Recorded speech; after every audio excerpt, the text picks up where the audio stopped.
أعوذ بالله من الشيطان الرجيم. بسم الله الرحمن الرحيم. وإذا سمعوا ما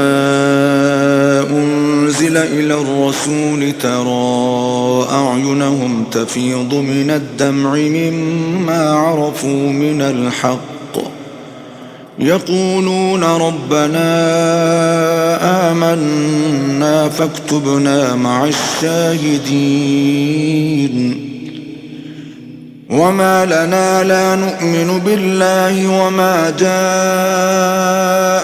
من الحق ونطمع أن يدخلنا ربنا مع القوم الصالحين فأثابهم الله بما قالوا جنات تجري من تحتها الأنهار خالدين فيها وذلك جزاء المحسنين. والذين كفروا وكذبوا بآياتنا أولئك أصحاب الجحيم. يا أيها الذين آمنوا لا تحرموا طيبات ما أحل الله لكم ولا تعتدوا إن الله لا يحب المعتدين. وكلوا مما رزقكم الله حلالا طيبا واتقوا الله الذي أنتم به مؤمنون. لا يؤاخذكم الله باللغو في أيمانكم ولكن يؤاخذكم بما عقدتم الأيمان فكفارته إطعام 10 مساكين من أوسط ما تطعمون أهليكم أو كسوتهم أو تحرير رقبة فمن لم يجد فصيام 3 أيام ذلك كفارة أيمانكم إذا حلفتم واحفظوا أيمانكم كذلك يبين الله لكم آياته لعلكم تشكرون. يا أيها الذين آمنوا إنما الخمر والميسر والأنصاب والأزلام رجس من عمل الشيطان فاجتنبوه لعلكم تفلحون. إنما يريد الشيطان أن يوقع بينكم العداوة والبغضاء في الخمر والميسر ويصدكم عن ذكر الله وعن الصلاة فهل أنتم منتهون. وأطيعوا الله وأطيعوا الرسول واحذروا فإن توليتم فاعلموا أنما على رسولنا البلاغ المبين. ليس على الذين آمنوا وعملوا الصالحات جناح فيما طعموا إذا ما اتقوا وآمنوا وعملوا الصالحات ثم اتقوا وآمنوا ثم اتقوا وأحسنوا والله يحب المحسنين. يا أيها الذين آمنوا ليبلونكم الله بشيء من الصيد تناله أيديكم ورماحكم ليعلم الله من يخافه بالغيب فمن اعتدى بعد ذلك فله عذاب أليم. يا أيها الذين آمنوا لا تقتلوا الصيد وأنتم حرم ومن قتله منكم متعمدا فجزاء مثل ما قتل من النعم يحكم به ذوى عدل منكم هديا بالغ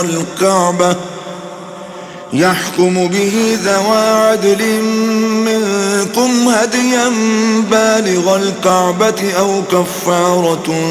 طعام مساكين أو عدل ذلك صياما ليذوق وبال أمره عفى الله عما سلف ومن عاد فينتقم الله منه والله عزيز ذو انتقام. أحل لكم صيد البحر وطعامه متاعا لكم وللسيارة وحرم عليكم صيد البر ما دمتم حرما واتقوا الله الذي إليه تحشرون. جعل الله الكعبة البيت الحرام قياما للناس والشهر الحرام والهدي والقلائد ذلك لتعلموا أن الله يعلم ما في السماوات وما في الأرض وأن الله بكل شيء عليم. اعلموا أن الله شديد العقاب وأن الله غفور رحيم. ما على الرسول إلا البلاغ والله يعلم ما تبدون وما تكتمون. قل لا يستوي الخبيث والطيب ولو أعجبك كثرة الخبيث فاتقوا الله يا أولي الألباب لعلكم تفلحون. يا أيها الذين آمنوا لا تسألوا عن أشياء إن تبد لكم تسؤكم وإن تسألوا عنها حين ينزل القرآن تبد لكم عفى الله عنها والله غفور حليم. قد سألها قوم من قبلكم ثم أصبحوا بها كافرين. ما جعل الله من بحيرة ولا سائبة ولا وصيلة ولا حام ولكن الذين كفروا يفترون على الله الكذب وأكثرهم لا يعقلون. وإذا قيل لهم تعالوا إلى ما أنزل الله وإلى الرسول قالوا حسبنا ما وجدنا عليه آباءنا أولو كان آباؤهم لا يعلمون شيئا ولا يهتدون. يا أيها الذين آمنوا عليكم أنفسكم لا يضركم من ضل إذا اهتديتم إلى الله مرجعكم جميعا فينبئكم بما كنتم تعملون. يا أيها الذين آمنوا شهادة بينكم إذا حضر أحدكم الموت حين الوصية اثنان ذوى عدل منكم أو آخران من غيركم إن أنتم ضربتم في الأرض فأصابتكم مصيبة الموت تحبسونهما من بعد الصلاة فيقسمان بالله إن ارتبتم لا نشتري به ثمنا ولو كان ذا قربى ولا نكتم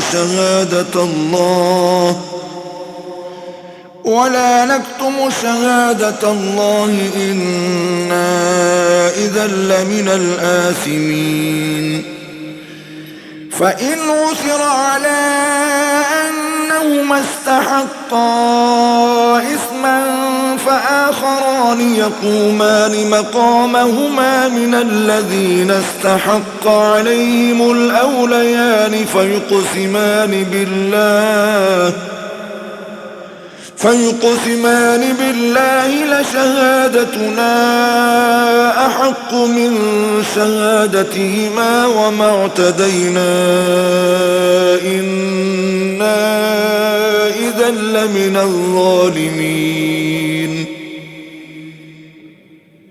ذلك أدنى أن يأتوا بالشهادة على وجهها أو يخافوا أن ترد أيمان بعد أيمانهم واتقوا الله واسمعوا والله لا يهدي القوم الفاسقين يوم يجمع الله الرسل فيقول ماذا أجبتم قالوا لا علم لنا إنك أنت علام الغيوب إذ قال الله يا عيسى ابن مريم اذكر نعمتي عليك وعلى والدتك إذ أيدتك بروح القدس تكلم الناس في المهد وكهلا وإذ علمتك الكتاب والحكمة والتوراة والإنجيل وإذ تخلق من الطين كهيئة الطير بإذني فتنفخ فيها فتكون طيرا بإذني وتبرئ الأكمه والأبرص بإذني وإذ تخرج الموتى بإذني وإذ كففت بني إسرائيل عنك إذ جئتهم بالبينات فقال الذين كفروا منهم إن هذا إلا سحر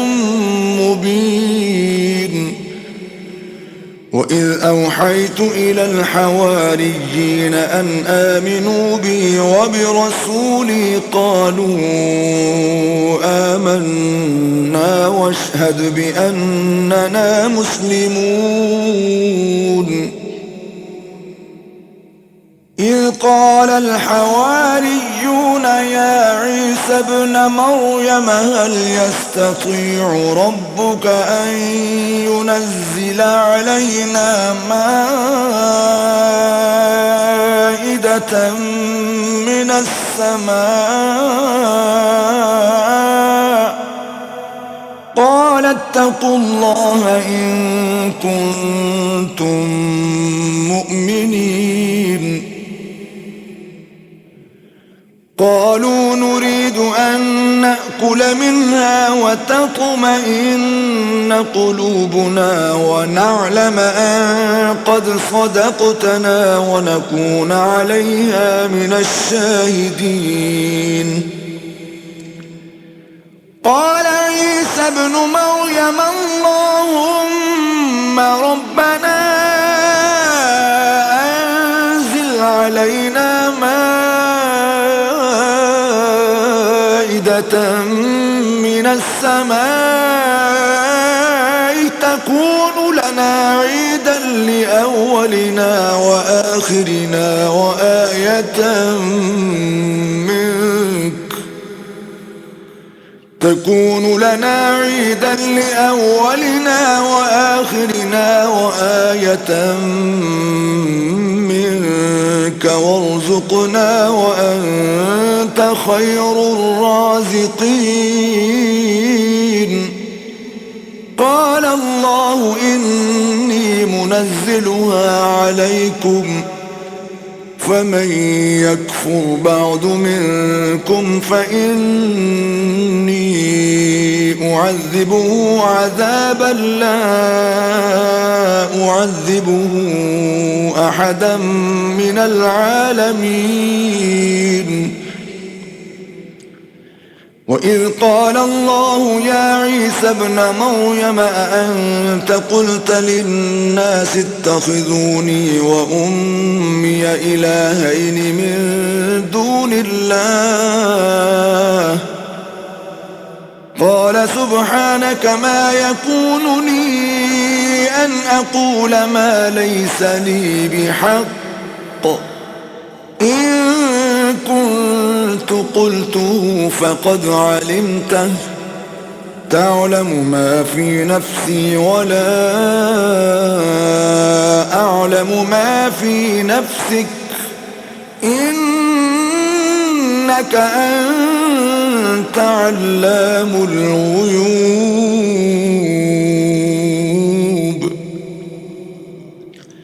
ما قلت لهم إلا ما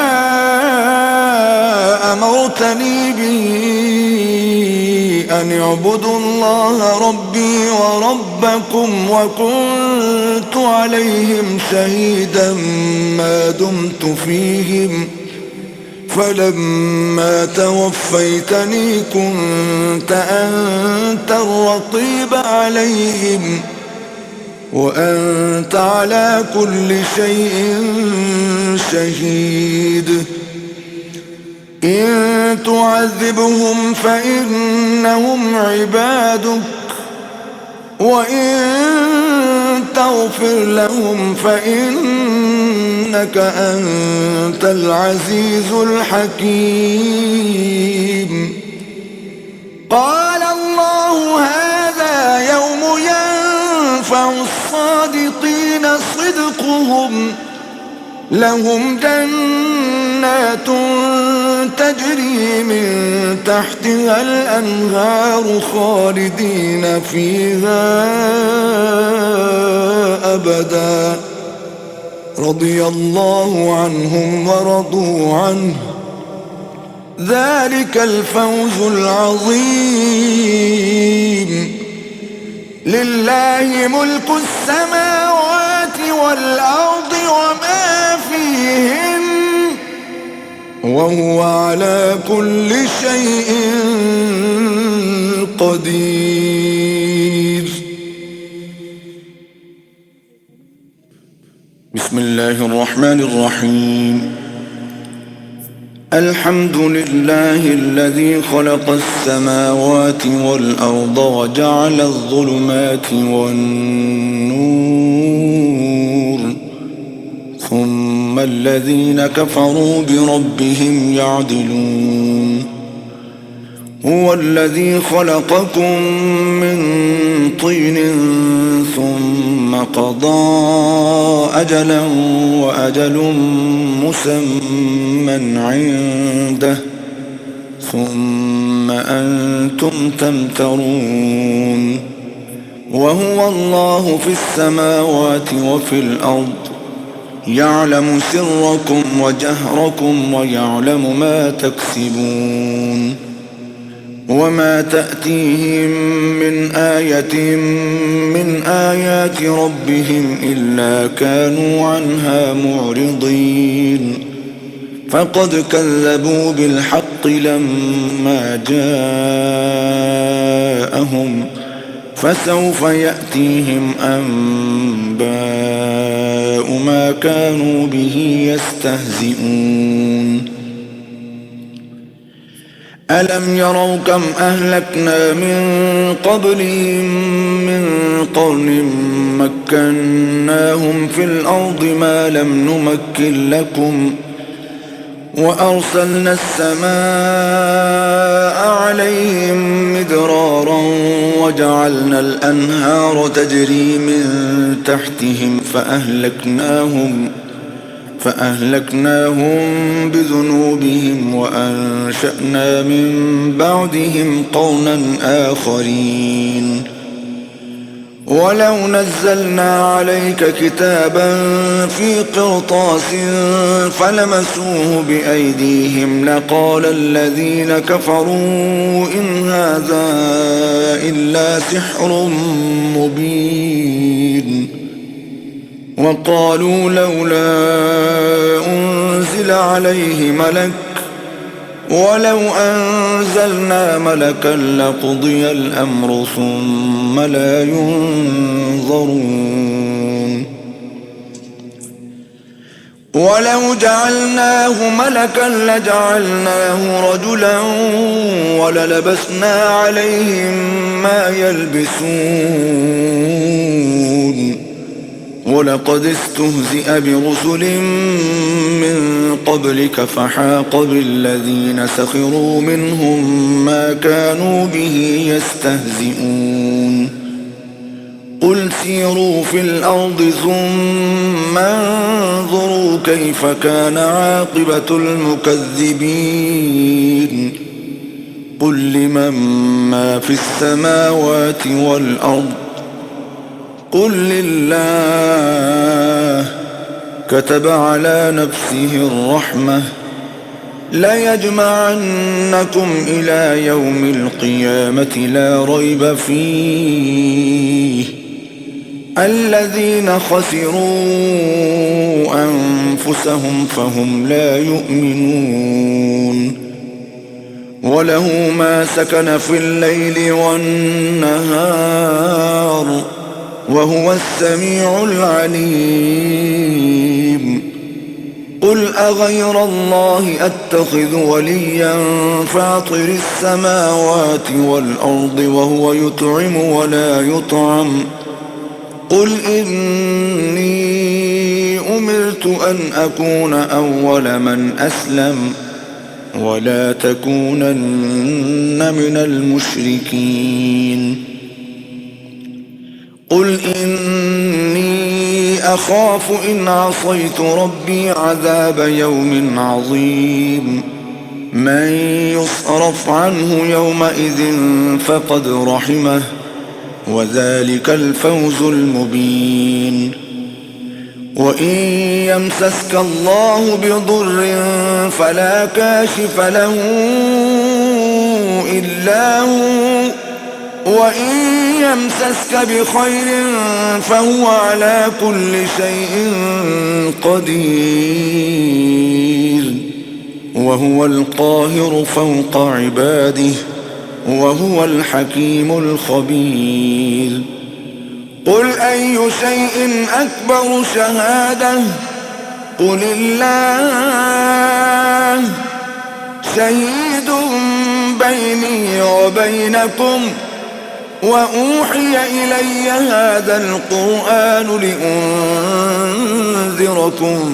به ومن بلغ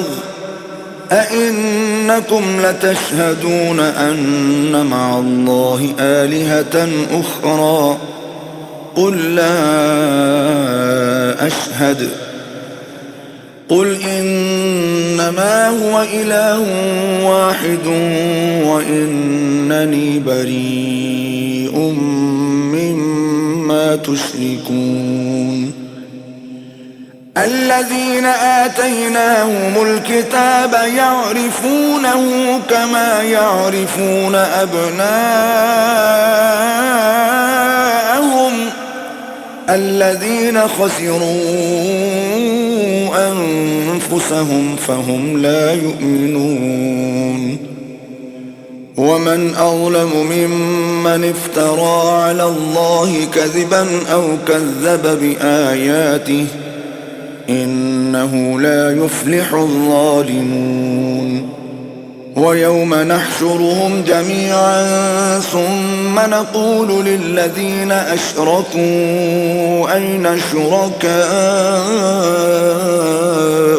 الذين كنتم تزعمون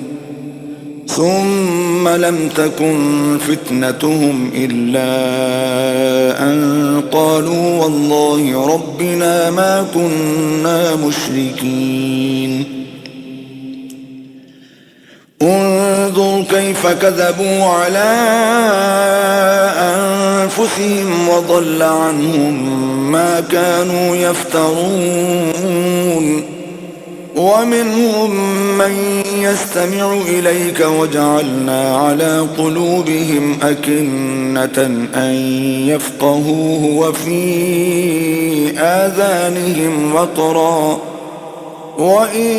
يروا كل آية لا يؤمنوا بها حتى إذا جاءوك يجادلونك يقول الذين كفروا إن هذا إلا أساطير الأولين وهم ينهون عنه وينأون عنه وإن يهلكون إلا أنفسهم وما يشعرون. ولو ترى إذ وقفوا على النار فقالوا يا ليتنا نرد ولا نكذب بآيات ربنا ونكون من المؤمنين بل بدا لهم ما كانوا يخفون من قبل ولو ردوا لعادوا لما نهوا عنه وإنهم لكاذبون. وقالوا إن هي إلا حياتنا الدنيا وما نحن بمبعوثين. ولو ترى إذ وقفوا على ربهم قال أليس هذا بالحق قالوا بلى وربنا قال فذوقوا العذاب بما كنتم تكفرون. قد خسر الذين كذبوا بلقاء الله حتى إذا جاءتهم الساعة بغتة قالوا يا حسرتنا على ما فرطنا فيها وهم يحملون أوزارهم على ظهورهم ألا ساء ما يزرون. وما الحياة الدنيا إلا لعب ولهو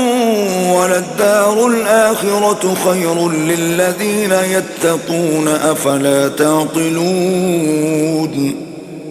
قد نعلم إنه ليحزنك الذي يقولون فإنهم لا يكذبونك ولكن الظالمين بآيات الله يجحدون. ولقد كذبت رسل من قبلك فصبروا على ما كذبوا وأوذوا حتى أتاهم نصرنا ولا مبدل لكلمات الله ولقد جاءك من نبأ المرسلين. وإن كان كبر عليك إعراضهم فإن استطعت أن تبتغي نفقا في الأرض أو سلما في السماء فتأتيهم بآية ولو شاء الله لجمعهم على الهدى فلا تكونن من الجاهلين. إنما يستجيب الذين يسمعون والموتى يبعثهم الله ثم إليه يرجعون. وقالوا لولا نزل عليه آية من ربه قل إن الله قادر على أن ينزل آية ولكن أكثرهم لا يعلمون. وما من دابة في الأرض ولا طائر يطير بجناحيه إلا أمثالكم ما فرطنا في الكتاب من شيء ثم إلى ربهم يحشرون والذين كذبوا بآياتنا صم وبكم في الظلمات من يشاء الله يضلله ومن يشاء يجعله على صراط مستقيم قل أرأيتكم إن أتاكم عذاب الله أو أتتكم الساعة أغير الله تدعون إن كنتم صادقين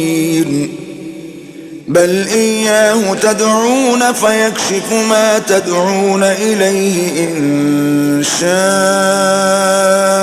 وتنسون ما تشركون ولقد أرسلنا إلى من قبلك فأخذناهم بالبأساء والضراء لعلهم يتضرعون فلولا إذ جاءهم بأسنا تضرعوا ولكن قست قلوبهم وزين لهم الشيطان ما كانوا يعملون فلما نسوا ما ذكروا به فتحنا عليهم أبواب كل شيء حتى إذا فرحوا بما أوتوا أخذناهم بغتة فإذا هم مبلسون فقطع دابر القوم الذين ظلموا والحمد لله رب العالمين قل أرأيتم إن أخذ الله سمعكم وأبصاركم وختم على قلوبكم من إله غير الله يأتيكم به انظر كيف نصرف الآيات ثم هم يصدفون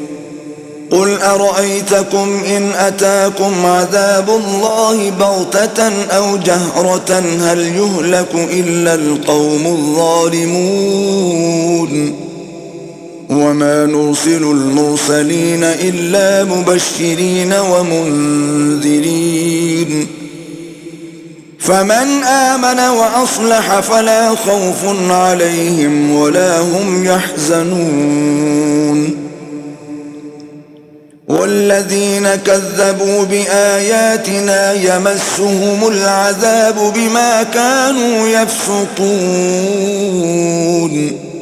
قل لا أقول لكم عندي خزائن الله ولا أعلم الغيب ولا أقول لكم إني ملك إن أتبع إلا ما يوحى إلي قل هل يستوي الأعمى والبصير أفلا تتفكرون وأنذر به الذين يخافون أن يحشروا إلى ربهم ليس لهم من دونه ولي ولا شفيع لعلهم يتقون ولا تطرد الذين يدعون ربهم بالغداة والعشي يريدون وجهه ما عليك من حسابهم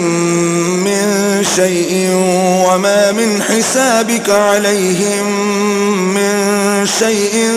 فتطردهم فتكون من الظالمين وكذلك فتنا بعضهم ببعض ليقولوا أهؤلاء من الله عليهم من أليس الله بأعلم بالشاكرين وإذا جاءك الذين يؤمنون بآياتنا فقل سلام عليكم كتب ربكم على نفسه الرحمة أنه من عمل منكم سوءا بجهالة ثم تاب من بعده وأصلح فأنه غفور رحيم وكذلك نفصل الآيات ولتستبين سبيل المجرمين قل إني نهيت أن أعبد الذين تدعون من دون الله قل لا أتبع أهواءكم قد ضللت إذا وما أنا من المهتدين قل إني على بينة من ربي وكذبتم به ما عندي ما تستعجلون به إن الحكم إلا لله يقص الحق وهو خير الفاصلين قل لو أن عندي ما تستعجلون به لقضي الأمر بيني وبينكم والله أعلم بالظالمين وعنده مفاتح الغيب لا يعلمها إلا هو ويعلم ما في البر والبحر وما تسقط من ورقة إلا يعلمها ولا حبة في ظلمات الأرض ولا رطب ولا يابس إلا في كتاب مبين وهو الذي يتوفاكم بالليل ويعلم ما جرحتم بالنهار ثم يبعثكم فيه ليقضى أجل مسمى ثم إليه مرجعكم ثم ينبئكم بما كنتم تعملون وهو القاهر فوق عباده ويرسل عليكم حفظة حتى إذا جاء أحدكم الموت توفته رسلنا وهم لا يفرطون ثم ردوا إلى الله مولاهم الحق ألا له الحكم وهو أسرع الحاسبين قل من ينجيكم من ظلمات البر والبحر تدعونه تضرعا وخفية لئن أنجانا من هذه لنكونن من الشاكرين قل الله ينجيكم منها ومن كل كرب ثم أنتم تشركون قل هو القادر على أن يبعث عليكم عذابا من فوقكم أو من تحت أرجلكم أو يلبسكم شيعا ويذيق بعضكم بأس بعض انظر كيف نصرف الآيات لعلهم يفقهون وكذب به قومك وهو الحق قل لست عليكم بوكيل لكل نبأ مستقر وسوف تعلمون وإذا رأيت الذين يخوضون في آياتنا فأعرض عنهم حتى يخوضوا في حديث غيره، وإما ينسينك الشيطان فلا تقعد بعد الذكرى مع القوم الظالمين. وما على الذين يتقون من حسابهم من شيء ولكن ذكرى لعلهم يتقون. وذر الذين اتخذوا دينهم لعبا ولهوا وغرتهم الحياة الدنيا، وذكر به أن تبسل نفس بما كسبت ليس لها من دون الله ولي ولا شفيع، وإن تعدل كل عدل لا يؤخذ منها. أولئك الذين أبسلوا بما كسبوا لهم شراب من حميم وعذاب أليم بما كانوا يكفرون. قل أندعو من دون الله ما لا ينفعنا ولا يضرنا ونرد على أعقابنا بعد إذ هدانا الله كالذي استهوته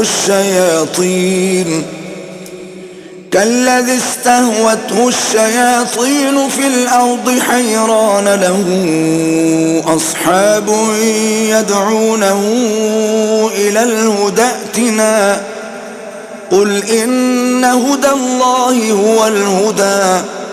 وأمرنا لنسلم لرب العالمين وأن أقيموا الصلاة واتقوه وهو الذي إليه تحشرون. وهو الذي خلق السماوات والأرض بالحق ويوم يقول كن فيكون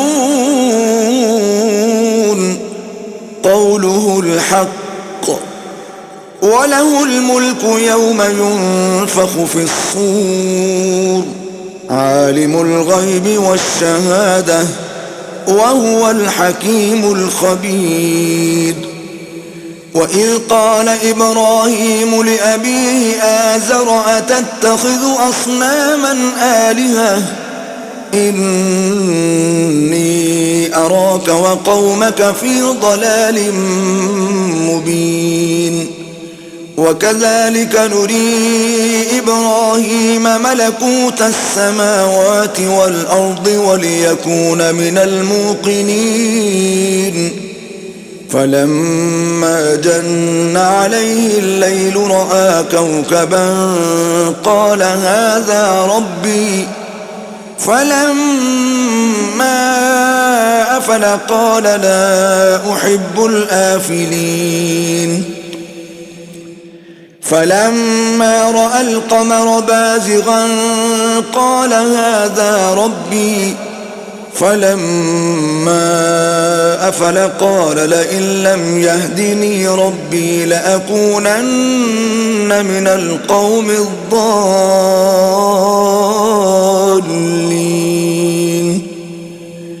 فلما رأى الشمس بازغة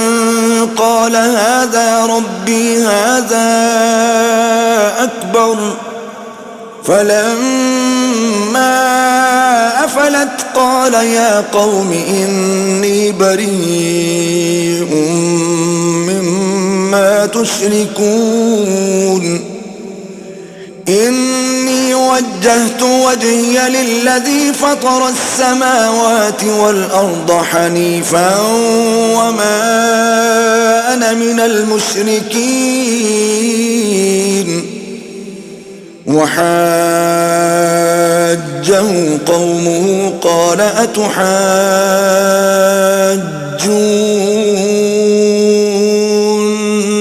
في الله وقد هدان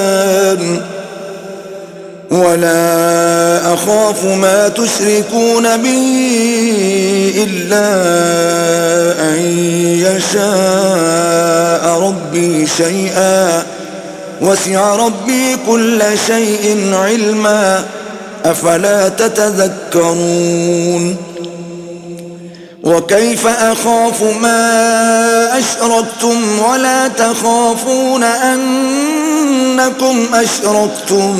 بالله ما لم ينزل به عليكم سلطانا فأي الفريقين أحق بالأمن إن كنتم تعلمون الذين آمنوا ولم يلبسوا إيمانهم بظلم أولئك لهم الأمن وهم مهتدون وتلك حجتنا آتيناها إبراهيم على قومه نرفع درجات من نشاء إن ربك حكيم عليم ووهبنا له إسحاق ويعقوب كلا هدينا ونوحا هدينا من قبل ومن ذريته داود وسليمان وأيوب ويوسف وموسى وهارون وكذلك نجزي المحسنين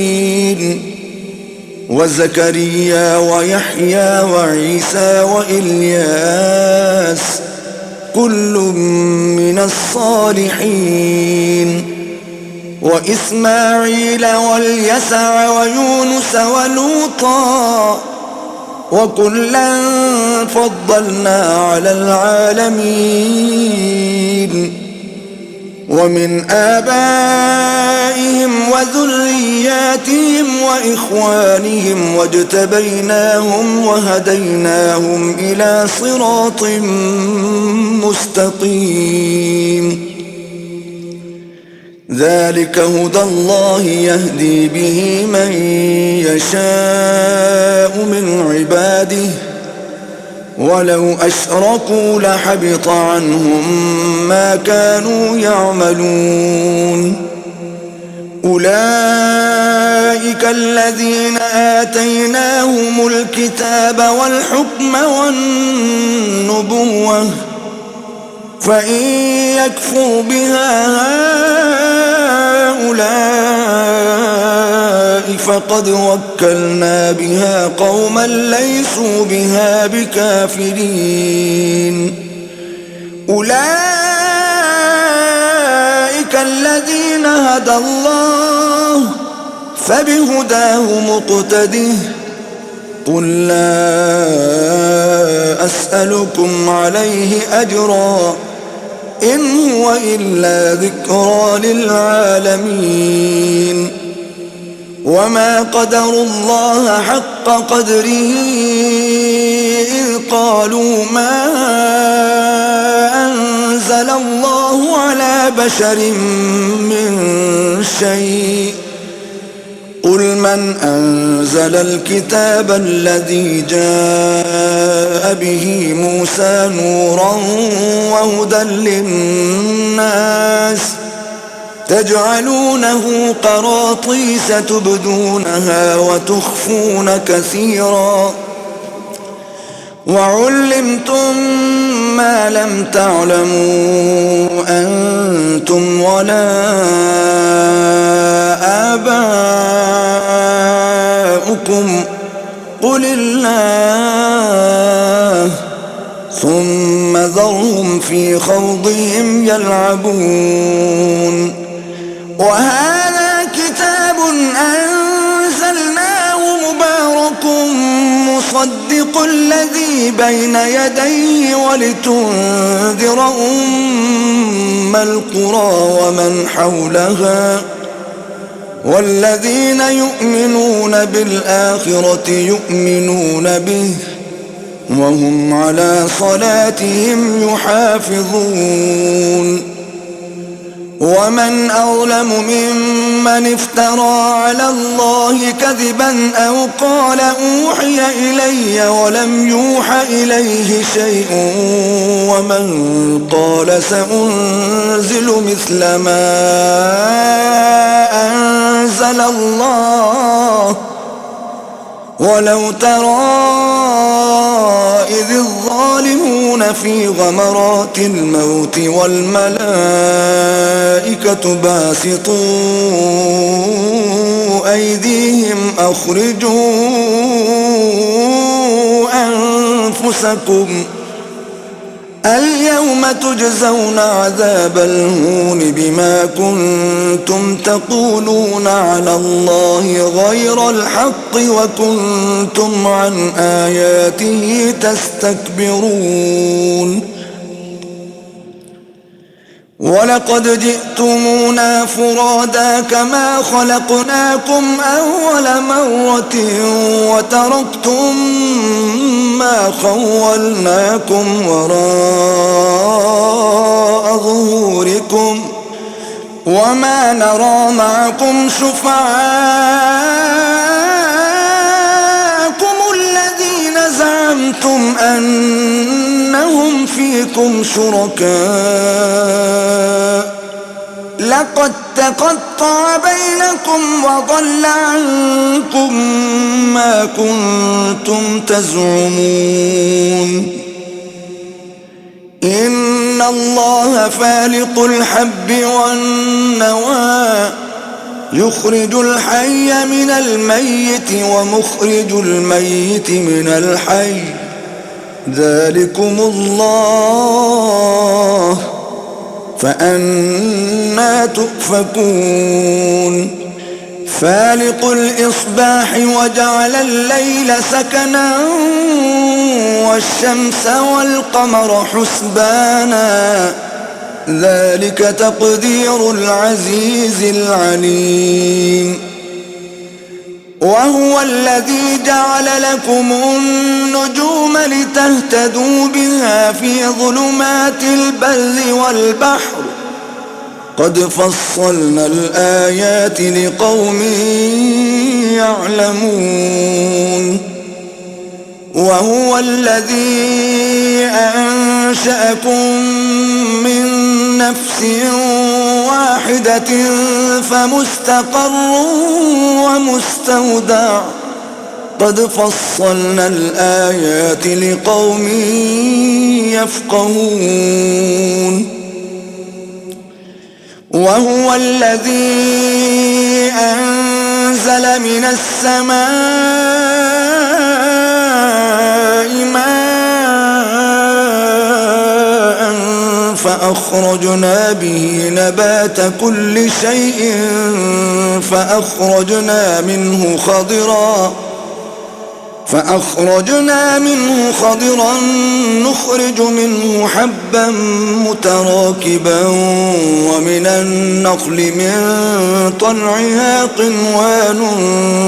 دانية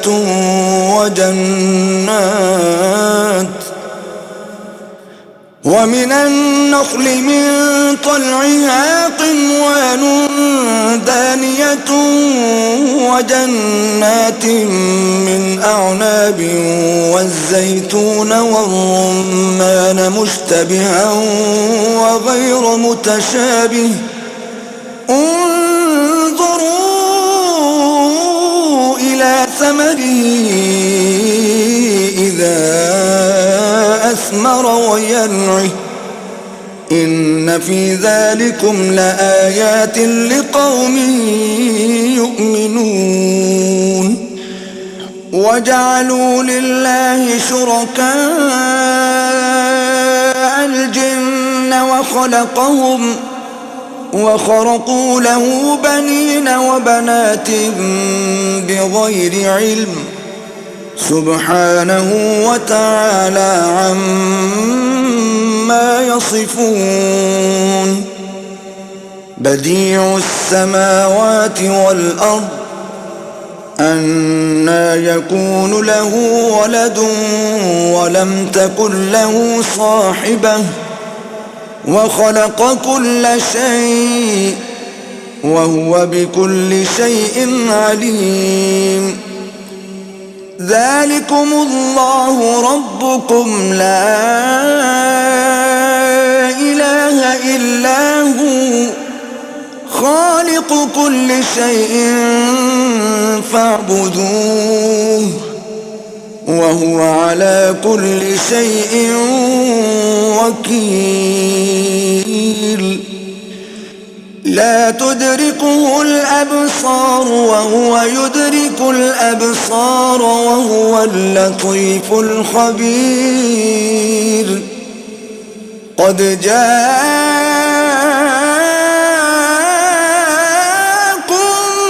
بصائر من ربكم فمن أبصر فلنفسه ومن عمي فعليها وما أنا عليكم بحفيظ وكذلك نصرف الآيات وليقولوا درست ولنبينه لقوم يعلمون اتبع ما أوحي إليك من ربك لا إله إلا هو وأعرض عن المشركين ولو شاء الله ما أشركوا وما جعلناك عليهم حفيظا وما أنت عليهم بوكيل ولا تسبوا الذين يدعون من دون الله فيسبوا الله عدوا بغير علم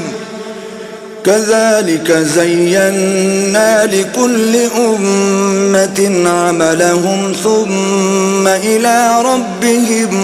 مرجعهم فينبئهم بما كانوا يعملون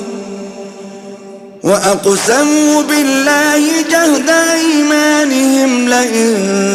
جاءتهم آية ليؤمنن بها قل إنما الآيات عند الله وما يشعركم أنها إذا جاءت لا يؤمنون ونقلب أفئدتهم وأبصارهم كما لم يؤمنوا به